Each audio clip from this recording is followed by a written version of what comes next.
This is Wild About Utah.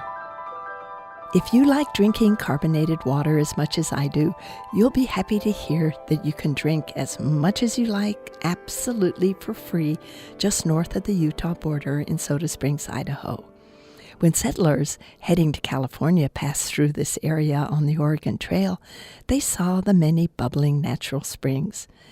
In her diary in 1838, Sarah White Smith wrote, "This is indeed a curiosity. The water is bubbling and foaming like boiling water."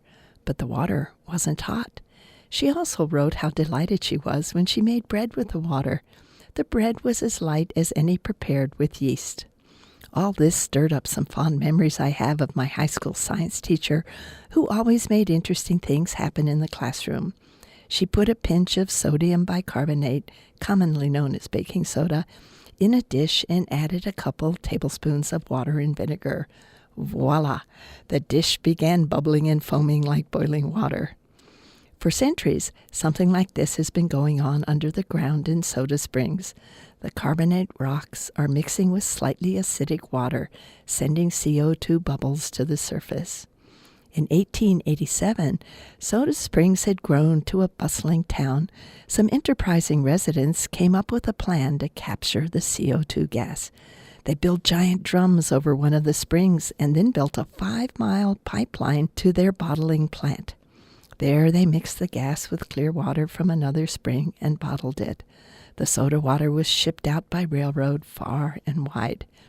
It won first place at the Chicago World's Fair in 1893 and again in the World's Fair in Paris in 1905. A decade later, another group of businessmen in Soda Springs went to work on a plan to build a mineral water swimming pool resort. On December 2nd, 1937, drillers dug down 315 feet. No luck.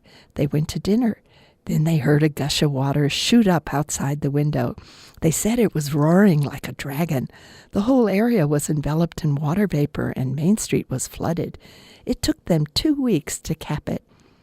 The water wasn't warm, so the businessmen abandoned their plan for a swimming pool resort. The town people knew it was artificial. It was man-made.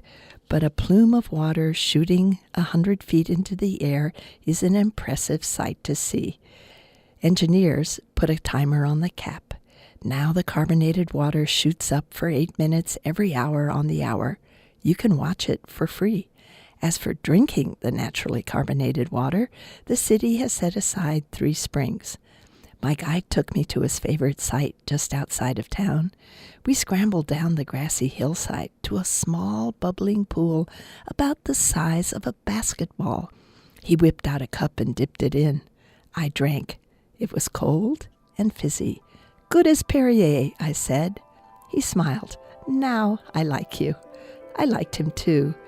Even more, I loved drinking this tasty treasure bubbling up from the ground.